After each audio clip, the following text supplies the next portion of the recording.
Souvent sur internet, on peut voir que selon la théorie de l'évolution, l'homme descendrait du singe et plus particulièrement du chimpanzé, comme nous laisse suggérer cette magnifique image terriblement connue où on voit un chimpanzé évoluant peu à peu en un humain. Cependant, cette image et cette théorie laissent perplexes certaines personnes qui pensent que ce n'est pas normal qu'on puisse retrouver des singes, que l'on puisse retrouver des humains, mais aucun intermédiaire entre les deux, qu'ils soient vivants ou fossiles. Afin de répondre à cette question, étudions en détail ce que dit la théorie de l'évolution à propos de l'évolution de l'homme, justement.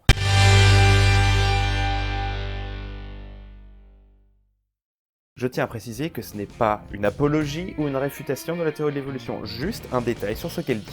La théorie de l'évolution se base sur un constat assez simple, qui est que dans une population quelconque, prenons la population humaine, les individus sont tous légèrement différents les uns les autres. En effet, si on prend vous, moi, ou n'importe qui d'autre, on se rendra compte que les individus possèdent des caractères qu'ils ont hérités en partie de leur père et en partie de leur mère. Ce qui fait de nous des individus uniques. Et ça, c'est valable pour toi, pour moi, pour lui et tous celles qui sont seuls, enfin bref. Ainsi, à chaque génération d'individus naissants, les individus vont être légèrement différents des individus déjà existants. Si on pouvait remonter dans le temps pour observer la population ancestrale à l'homme, on se rendrait compte que les caractères vont soit apparaître, soit disparaître, et certains vont être maintenus dans la population ancestrale à l'homme. Tout ça par des phénomènes de mutation, de sélection naturelle et de dérive génétique dont on reparlera une autre fois. En bref, selon la théorie de l'évolution, plus on remonte dans le passé, plus on voit la population ancestrale à l'homme, et bien plus on voit que cette population diffère de la population humaine actuelle. Au point où, au bout d'un certain temps, on se rend compte que les individus de cette population ancestrale à l'homme ne sont plus vraiment des humains, car ils sont trop différents. Parlons du chimpanzé. Mais pour le chimpanzé, c'est exactement la même chose, c'est-à-dire que si nous prenons un chimpanzé quelconque, on se rendra compte que celui-ci sera totalement unique, il aura de petites variations par rapport à tous les autres individus, c'est-à-dire qu'il aura hérité d'une partie des caractères de son père et une partie des caractères de sa mère, ce qui le rend tout à fait différent de tous les autres chimpanzés. Ainsi, à chaque génération, les chimpanzés naissants vont être légèrement différents des chimpanzés déjà existants. Et si on pouvait remonter le temps pour observer la population ancestrale des chimpanzés actuels, eh bien on se rendrait compte que les caractères des individus de cette population vont varier au cours du temps, c'est-à-dire que certains sont apparus, certains ont disparu et certains se sont maintenus dans la population.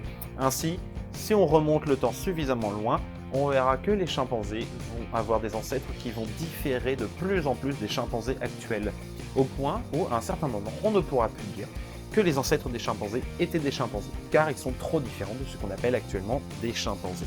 Donc, pour l'homme et pour le chimpanzé, c'est la même histoire. Si on regarde leurs deux populations ancestrales respectives, on se rendra compte que plus on remonte dans le temps, plus ces populations ancestrales ne ressemblent plus aux chimpanzés et à l'homme actuel. Par contre, ces deux populations ancestrales, plus on remonte dans le temps, plus elles se ressemblent entre elles, jusqu'à ce qu'on n'ait plus deux populations distinctes, mais une même et unique population ancestrale. En d'autres termes, ce que dit la théorie de l'évolution, c'est que l'homme et le chimpanzé sont tous les deux les descendants lointains d'une même population ancestrale commune, que l'on appelle dernier ancêtre commun. Ainsi, l'homme et le chimpanzé n'ont pas de relation ancêtre-descendant, mais plutôt une relation de cousins plus ou moins éloignés. Donc, cette image qui nous montre clairement un chimpanzé en train d'évoluer vers l'homme est fausse. Pour la relation de l'homme avec les autres singes, c'est à peu près la même histoire. C'est-à-dire que si on prend n'importe quelle population de singes, que ce soit les gorilles, les orang-outans ou alors les bonobos, eh bien, si on regarde leur population ancestrale suffisamment loin dans le temps, eh bien, on se rendra compte que cette population ancestrale va finir par se confondre avec la population ancestrale de l'homme et de n'importe quel autre singe. L'ensemble des espèces de singes qui vivent actuellement et l'homme n'ont pas de relation d'ancêtres descendants. Ils sont juste des cousins plus ou moins éloignés qui descendent tous d'une même population ancestrale. Profitons-en pour faire une petite parenthèse, ce que je viens d'expliquer à propos du singe et de l'homme est également valable pour l'oiseau et ce qu'on appelle couramment des reptiles. C'est-à-dire que l'oiseau ne descend pas d'un organisme tel que le lézard ou le serpent ou le crocodile. Non, la théorie d'évolution dit juste que les organismes qu'on appelle oiseaux et les organismes qu'on appelle reptiles descendent tous d'un même ancêtre commun. Il n'y a pas de relation d'ancêtre de descendants entre eux. Revenons à notre histoire du singe. L'homme descendrait du singe. En soi, c'est pas faux. Mais cette appellation est trompeuse. En effet, le groupe des singes en biologie est défini comme étant l'ensemble des organismes qui possèdent des caractères particuliers, notamment une fusion des os frontaux,